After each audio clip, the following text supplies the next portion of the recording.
علامہ آلوسی لکھتے ہیں کہ ابن منذر، ابن ابی حاتم اور بیہقی نے اپنی سنن میں اپنی اسانید کے ساتھ یہ روایت بیان کی ہے کہ مجاہد بیان کرتے ہیں کہ نبی کریم صلی اللہ علیہ وسلم نے بنی اسرائیل کے ایک شخص کا ذکر کیا جو 1000 ماہ تک اللہ تعالیٰ کی راہ میں جہاد کرتا رہا۔ صحابہ کو اس بات سے بہت تعجب ہوا اور انہوں نے اپنے اعمال کو بہت کم خیال کیا۔ تو اللہ تعالیٰ نے مسلمانوں کی تسلی اور تسکین کے لیے یہ آیت نازل فرمائی۔ حضور صلی اللہ علیہ وسلم نے بنی اسرائیل کے ایک شخص کا تذکرہ کیا جو 1000 ماہ تک لگاتار اللہ کی راہ میں جہاد کرتا رہا۔ اس جہاد سے مراد ہو سکتا ہے میدان جنگ میں شریک ہو کر لڑنا ہے، قتل و قتال کرنا ہے، یا اس جہاد سے مراد اللہ کی راہ میں کوشش کرنا ہے، عبادت میں جد و جہد کرنا ہے، محنت کرنا ہے۔ دونوں معنی مراد ہو سکتے ہیں۔ 1000 سال تک، یہ دونوں معنی اس لیے یہاں کہنے کی ضرورت پڑ رہی ہے ورنہ عام طور پہ 1000 سال تک لگاتار جہاد نہیں ہوتا، 1000 مہینوں تک لگاتار جہاد نہیں ہوتا۔ اسی لیے ممکن ہے اس کا ایک معنی یہ بھی ہو کہ 1000 مہینوں تک وہ شخص عبادت میں کوشش کیا ہو، جد و جہد کیا ہو، اس کو جہاد سے تعبیر کیا گیا۔ تو حضور صلی اللہ علیہ وسلم نے بیان فرمایا کہ بنی اسرائیل کا ایک شخص تھا جو 1000 سال تک مسلسل جہاد کرتا رہا۔ صحابہ کو اس بات سے بڑا تعجب ہوا، انہوں نے اپنے اعمال کو بہت کم خیال کیا۔ 1000 مہینے لگاتار کوئی شخص اللہ کی راہ میں جہاد کرتا رہے یا عبادت اور ریاضت میں لگا رہے، ظاہر سی بات ہے اس کی نیکیاں اس دور کے کسی امتی سے کم ہی ہوں گی۔ تو صحابہ نے اپنی عبادتوں کو کم خیال کیا۔ تو اس وقت اللہ تعالیٰ نے سورہ قدر کو نازل فرمایا اور کہا، یہ خوشخبری دی امت محمدیہ کے لیے کہ ایک رات ان کے لیے ایسی ہے جو 1000 مہینوں کی عبادت سے بہتر ہے۔ ابن ابی حاتم نے اپنی سند کے ساتھ یہ روایت بھی ذکر کی ہے۔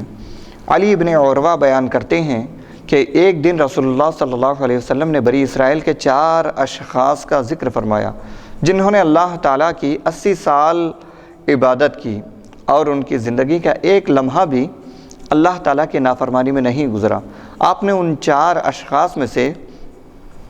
حضرت ایوب، حضرت حزقیل، حضرت یوشع، حضرت زکریا کا ذکر فرمایا۔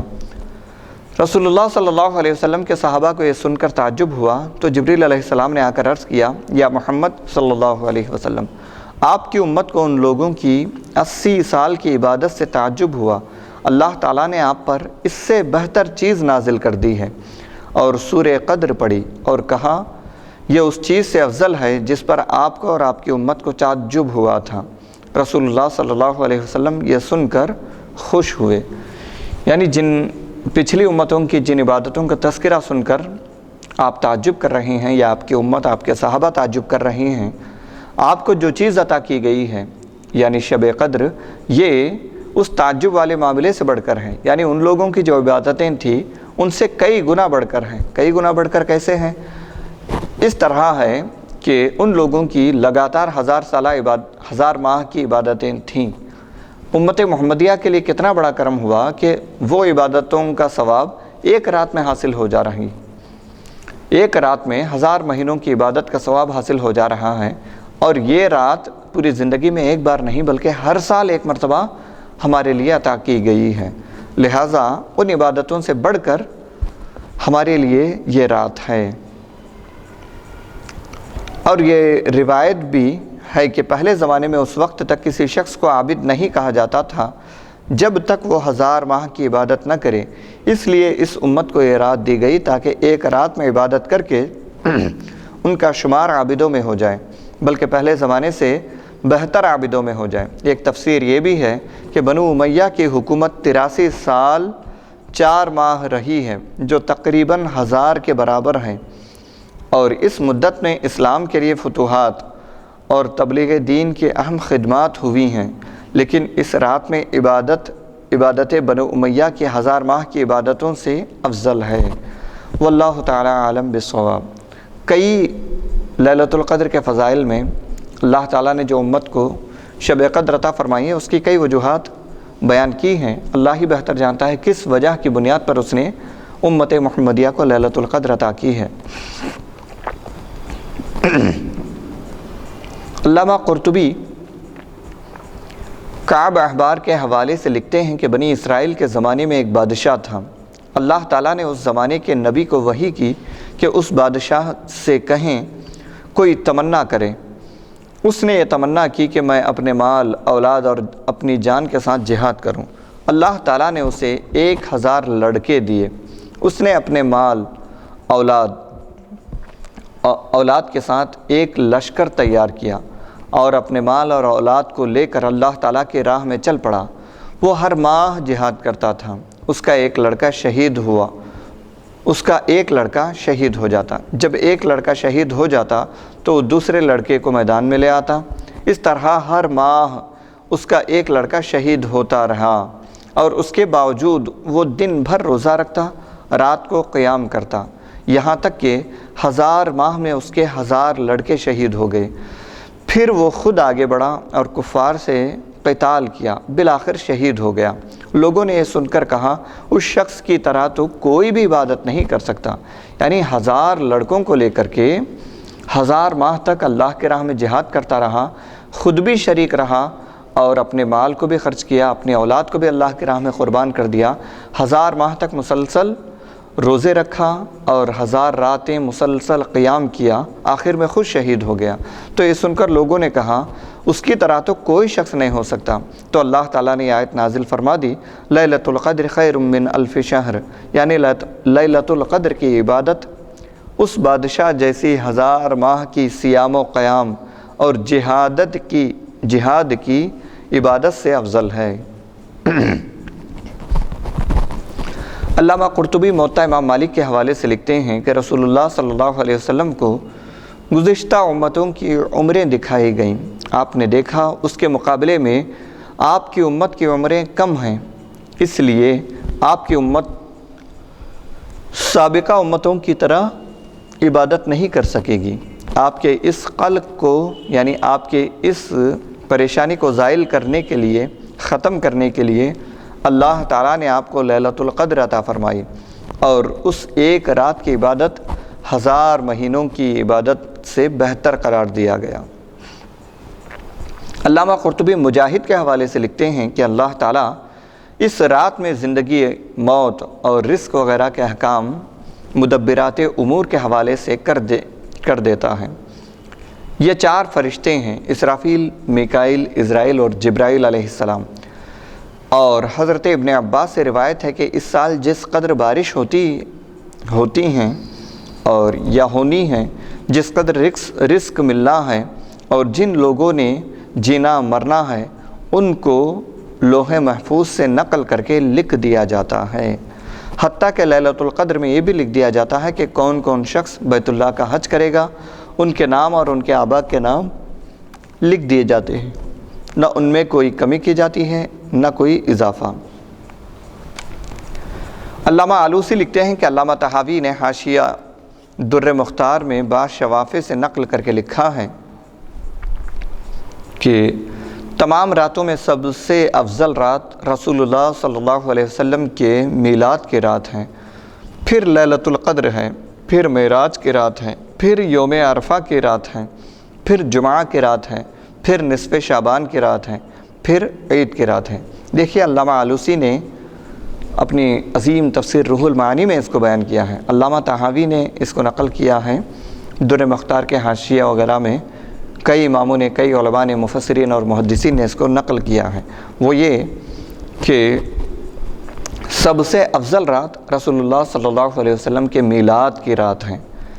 یہاں یہ ذکر نہیں ہے، امام احمد بن حنبل نے بھی بالکل یقین اور جزم کے ساتھ یہ کہا ہے کہ وہ رات جو میلاد مصطفیٰ کی رات ہے، وہ رات تمام راتوں سے سب سے افضل و اعلیٰ ہے۔ کئی محدثین، مفسرین اور جید علماء اور ائمہ نے اس بات کی وضاحت کی ہے کہ لیلۃ القدر سے بھی زیادہ فضیلت کی رات شب ولادت مصطفیٰ ہے، جس رات حضور صلی اللہ علیہ وسلم کی آمد ہوئی ہے۔ حضور صلی اللہ علیہ وسلم کے میلاد کی رات سب سے افضل ہے، اس کے بعد لیلۃ القدر ہے، یعنی شب قدر ہے، اور معراج کی رات اس کے بعد ہے، پھر یوم عرفہ کی رات ہے، پھر جمعہ کی رات، پھر نصف شعبان یعنی 15 شعبان کی رات جس کو ہم شب برات کہتے ہیں، پھر عید کی رات ہے۔ عید سے پہلے کی جو رات ہوتی ہے وہ رات بھی افضل ہے، اللہ تعالیٰ اس میں بندوں کو ان کے اعمال کا جزا دیتا ہے، انتہائی مبارک راتوں میں اس کو شمار کیا گیا ہے۔ علامہ آلوسی غنیۃ الطالبین کے حوالے سے لکھتے ہیں کہ حضرت ابن عباس رضی اللہ تعالیٰ عنہما نے فرمایا، اللہ تعالیٰ اس رات میں یعنی شب قدر میں حضرت جبریل کو حکم دیتا ہے کہ وہ سدرۃ المنتہا سے 70,000 فرشتے لے کر زمین پر جائیں، ان کے ساتھ نور کے جھنڈے ہوتے ہیں، اور جب وہ زمین پر اترتے ہیں تو جبریل علیہ السلام اور باقی فرشتے 4 جگہوں پر اپنے جھنڈے گاڑتے ہیں، خانہ کعبہ پر، سرکار دو عالم صلی اللہ علیہ وسلم کے روضے پر، بیت المقدس کی مسجد پر، طور سینا کی مسجد پر۔ پھر جبریل علیہ السلام کہتے ہیں کہ زمین پر پھیل جاؤ، پھر فرشتے تمام زمین پر پھیل جاتے ہیں، اور جس مکان یا خیمے یا پتھر پر یا کسی کشتی میں غرض جہاں بھی کوئی مسلمان مرد یا عورت ہو وہاں فرشتے پہنچ جاتے ہیں۔ ہاں، جس گھر میں کتا یا خنزیر یا شراب ہو یا تصویروں کے مجسمے ہوں یا کوئی شخص زناکاری سے جنبی ہو وہاں نہیں جاتے،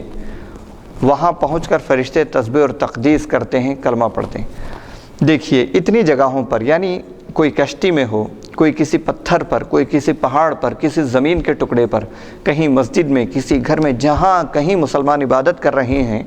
وہاں فرشتے پہنچ جاتے ہیں۔ دیکھیں اس حدیث پہ غور کریں آپ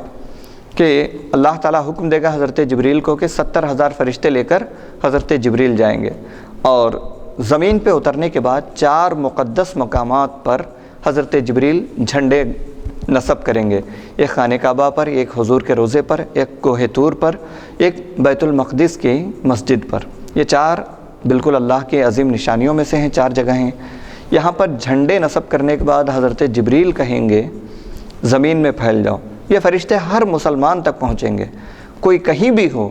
کسی پہاڑ کے پتھر پہ کیوں نہ عبادت کر رہا ہو، کوئی مسجد میں کیوں نہ ہو، کوئی گھر میں کیوں نہ ہو، ہر مسلمان عابد کے پاس جو بھی اس رات میں عبادت کر رہا ہے وہاں پہنچیں گے۔ تو آپ اندازہ لگائیں 70,000 فرشتے ہیں اور روئے زمین پہ عبادت کرنے والے بندے کروڑوں کی تعداد میں ہیں، تو فرشتے ان تک کیسے پہنچیں گے؟ ہم نے پہلے کسی نشست میں اس بات کی وضاحت کی تھی، احادیث میں جہاں تعداد آتی ہے 70,000 500 اس طرح کی جو بھی تعداد آتی ہے، اس سے مراد عام طور پہ اکثر یہ قاعدہ ہے کہ اس سے مراد کثرت مراد ہوتی ہے، یعنی بے شمار فرشتوں کو لے کر جاؤ آپ، ورنہ صرف 70,000 فرشتے ہوتے تو اتنے کروڑوں مسلمانوں تک پہنچنا عقلاً مشکل نظر آتا ہے۔ تو یہاں بے شمار فرشتے حضرت جبریل علیہ السلام لے کر آتے ہیں اور کروڑوں مسلمانوں تک پہنچ جاتے ہیں، یہاں تک کہ کوئی بندہ نہیں بچتا۔ کچھ لوگوں کے پاس نہیں پہنچتے، ان کی وضاحت کر دی گئی۔ کسی گھر میں کتا ہو یا خنزیر یا شراب ہو تو ان کے گھر میں فرشتے نہیں آتے۔ کتا ہونے سے مراد کیا ہے؟ یہاں کتا خنزیر، امام اعظم ابو حنیفہ کا مذہب یہ ہے کہ ضرورت کے مطابق گھر میں کتا رکھنا یہ جائز ہے، اس کی اجازت آپ نے دی ہے۔ جیسے گھر کی حفاظت ہے،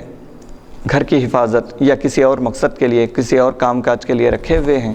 تو کسی خاص ضرورت کے تحت آج کل کے دور میں حفاظت کے لیے اس کو سیکیورٹی کے لیے استعمال کیا جاتا ہے، تو حفاظت کے غرض سے کتا رکھنا بالکل جائز ہے۔ تو اب یہاں اس قول کا مطلب یہ ہوگا جو شوق سے جس نے گھر میں کتا رکھا اس کے گھر میں فرشتے داخل نہیں ہوں گے۔ لوگ شوقیہ بھی کتوں کو پالتے ہیں، بلکہ ایک سٹیٹس سمبل بن گیا ہے یہ، لوگ شوقیہ اپنے مرتبے کو ظاہر کرنے کے لیے کتوں کو پالتے ہیں، تو جو شوقیہ کتوں کو رکھتے ہیں ان کے گھر میں فرشتے داخل نہیں ہوں گے، ورنہ جو ضرورت کے تحت رکھتے ہیں امام اعظم کے اس قول کے مطابق وہاں فرشتے اس گھر میں داخل ہونے کا امکان ہے۔ یا خنزیر جس کے گھر میں ہو معاذ اللہ تو وہاں فرشتے داخل نہیں ہوتے، شراب جس کے گھر میں ہو اس گھر میں فرشتے داخل نہیں ہوتے، تصویروں کے مجسمے ہوں، مورتیاں جن کے گھروں میں ہوں، تصویروں کے مجسمے، چاہے وہ باپ دادا کی تصویریں ہوں، تصویروں کے مجسمے ہوں، چاہے وہ مورتیاں